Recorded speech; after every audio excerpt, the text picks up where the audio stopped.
Hola et bienvenue sur Happy Hormone, le podcast pour t'aider à mieux comprendre ton corps, ton cycle et t'aider à te reconnecter à ta cyclicité.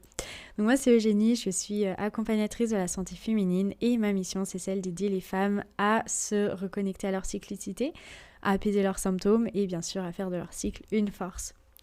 Donc dans cet épisode de podcast, j'avais très envie de vous partager un petit peu les habitudes que je vais reprendre pour mes hormones. On va parler bien sûr donc des bonnes habitudes pour l'équilibre hormonal, la rentrée est déjà là et derrière nous. J'avais prévu de tourner cet épisode de podcast plus tôt, mais voilà, c'est pas grave, mieux vaut tard que jamais. Personnellement, j'aime bien me motiver à voir les derniers mois de l'année comme une dernière ligne droite pour atteindre mes objectifs, du coup ici personnels, au niveau santé, au niveau business bien sûr, mais du coup au niveau santé de mon côté, tout ce qui est habitude santé du coup faisait partie des choses que je voulais mettre en priorité dans mon vision board que j'avais fait début année 2024. Et bien sûr, je voulais mettre ça en priorité. Donc, let's go. Je vais vous partager les habitudes que je vais remettre en place, du coup, que j'ai un peu laissé de côté pendant ces mois d'été. Et j'espère ainsi vous motiver de faire pareil de votre côté. Donc, on va passer à la première habitude, c'est marcher. Vraiment, c'est quelque chose que j'ai vraiment laissé de côté ces mois d'été. C'est vrai que j'étais plutôt dans un mood pique-nique, lecture dehors, baignade, etc. J'ai passé pas mal de week-ends en rando, à faire des grosses randonnées de marche, donc ça c'était vraiment très cool. Passer du temps en nature, en bivouac, pour moi l'été c'est vraiment là pour ça. J'ai vraiment envie d'en profiter à fond et ça faisait vraiment partie de mes objectifs 2024, c'était d'en profiter encore plus. Et c'est des choses qui me font personnellement un bien fou. Et je suis super contente d'avoir pu autant en faire cet été. J'étais assez contente d'ailleurs aussi de voir que mon corps tenait plutôt bien malgré les longues journées de marche. Et c'est vrai que ça m'a vraiment boostée et réconfortée dans le fait de venir confirmer pourquoi j'avais tellement envie d'entretenir une bonne routine sportive. Pas forcément pour avoir un corps parfait, de toute façon on est d'accord, ça c'est pas possible, mais plutôt dans cette démarche en ayant et en entretenant du coup une bonne condition physique, j'arrive à aller à ces endroits, voir des paysages magnifiques et ça franchement c'est plutôt cool.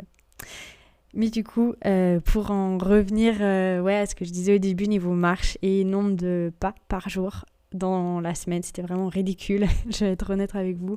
Je pense que j'étais vraiment autour de 5000, 6000 pas par jour. Donc c'est vraiment pas top. Mais voilà, je me dis que c'est ok.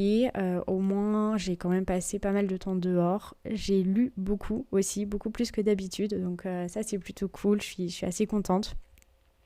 Et je me dis que on peut pas tout faire, mais pour la rentrée je veux vraiment reprendre cette habitude de marcher aussi bien le matin que le soir pour atteindre les 8000 pas minimum. Ça c'est vraiment l'objectif minimum que je me fixe, et 10 000 ce serait vraiment parfait.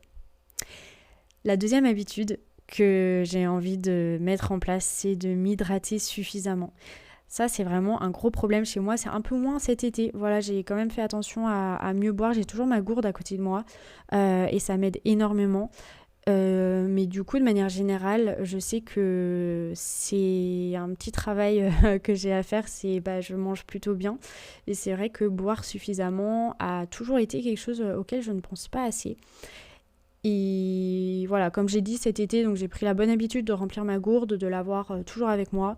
Mon objectif c'est de la remplir 3 fois dans la journée. Ça je me le suis mis en tête et franchement ça marche super bien. Voilà.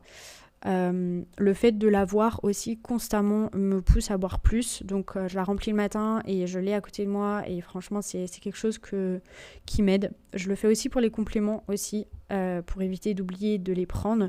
Je les mets dans un placard que je sais que j'ouvre le matin ou le soir, et voilà, comme ça j'ouvre ce placard et je les vois et franchement ça aide énormément. c'est difficile de passer à côté et de les oublier du coup.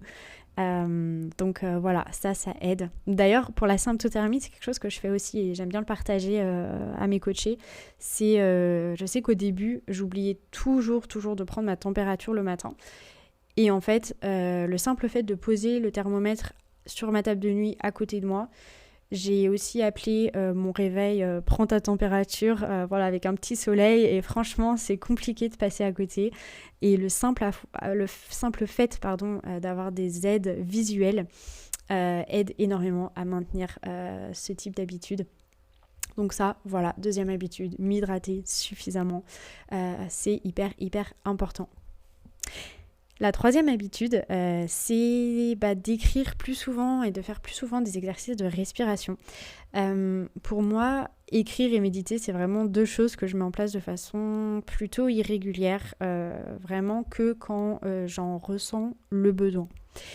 Sauf que ça peut être 2 fois dans le mois et pour moi, c'est pas suffisant. Alors, j'aime bien écrire le soir, une gratitude du jour, et mon énergie de manière générale dans un journal. Donc ça, je le fais vraiment tous les jours pour faire le lien avec mon cycle.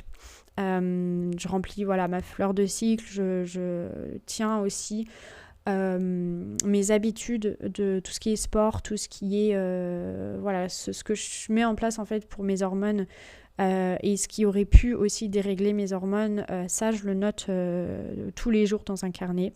Donc ça c'est cool pour suivre l'énergie de mon cycle. Mais du coup ici je parle vraiment d'écrire plusieurs lignes, de plutôt écrire pour déverser mes pensées, mes goals, mes objectifs.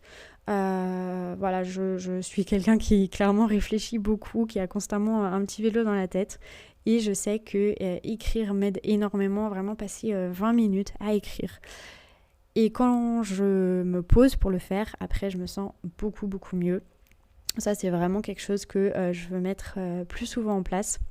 Par exemple à la fin de la semaine ou voilà, pas que 2 fois par mois. Et idem, les exercices de respiration, j'en fais que quand j'en ressens le besoin, mais je sens que ça me ferait beaucoup de bien d'en faire tous les jours. Et couplé avec la visualisation positive par exemple aussi, je sais que ça me ferait beaucoup de bien, voilà, pour avoir une meilleure gestion du stress, etc. Donc voilà, l'objectif que je me suis, le troisième objectif du coup que je me suis fixé niveau santé. La quatrième habitude, éviter le téléphone le plus possible. Alors, ça, encore quand je sors, j'ai très peu mon téléphone sur moi. Je suis clairement quelqu'un qui a son téléphone off ou en mode avion, où j'oublie de prendre des photos en week-end. Pareil, je le mets en mode avion.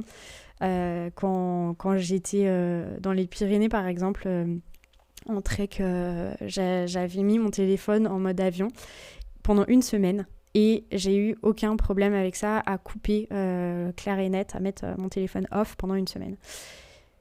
Mais à la maison, je me surprends parfois à être un peu trop dessus à mon goût. C'est aussi mon outil de travail, donc c'est sûr que ça n'aide pas du tout. J'ai envie de répondre à un message et en fait je me surprends à scroller. Le soir aussi j'ai tendance à passer du temps sur les réseaux avant de dormir, ça c'est pas bon du tout.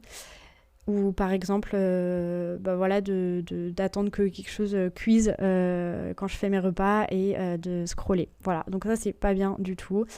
C'est vraiment une habitude que j'ai envie de me détacher de ça et de mettre du coup une nouvelle habitude en place. C'est d'éviter scroller le soir, le matin, etc. Si j'arrive pas, je vais sûrement installer une appli pour bloquer l'accès Insta, WhatsApp après une certaine heure. Et je pense en tout cas que ça va aider. Et une dernière chose qui n'est pas vraiment une habitude, mais que je vous conseille vraiment de faire, c'est de prévoir un check-up bilan santé. Donc une prise de sang dès que j'ai mes règles là en septembre. Ça va être le moment de faire le bilan sur mes hormones. Ça fait 2 ans que je ne l'ai pas fait.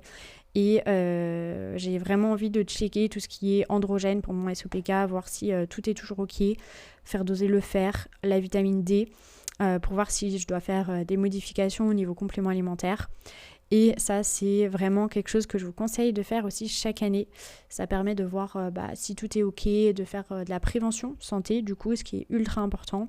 Surtout si si on a un SOPK, une hypothyroïdie, tout ce qu'on met en place, ça vient apaiser en fait nos symptômes et ça vient faire en sorte que tout est sous contrôle. Mais c'est important vraiment de faire un check-up annuel pour faire de la prévention santé et être sûr qu'il n'y ait pas des symptômes qui réapparaissent parce que on prend pas assez de compléments alimentaires ou on aurait pu prévenir ça à temps et on l'a pas fait. Voilà, donc ça c'est ultra important, je vous conseille vraiment de le faire au mieux tous les ans. Ou par exemple avec la résistance à l'insuline, donc moi c'est pas mon cas, mais si vous avez de la résistance à l'insuline, ça c'est pareil, c'est ultra important de venir regarder chaque année l'indice OMA, l'indice Quickie, voilà, c'est à voir avec votre professionnel de santé, mais vraiment de voir si tout est sous contrôle grâce à tout ce que vous mettez en place dans votre hygiène de vie. Donc voilà, c'était les 5 si on prend en compte, mais c'est pas vraiment une habitude, c'est juste que j'ai envie de faire un check-up bilan santé.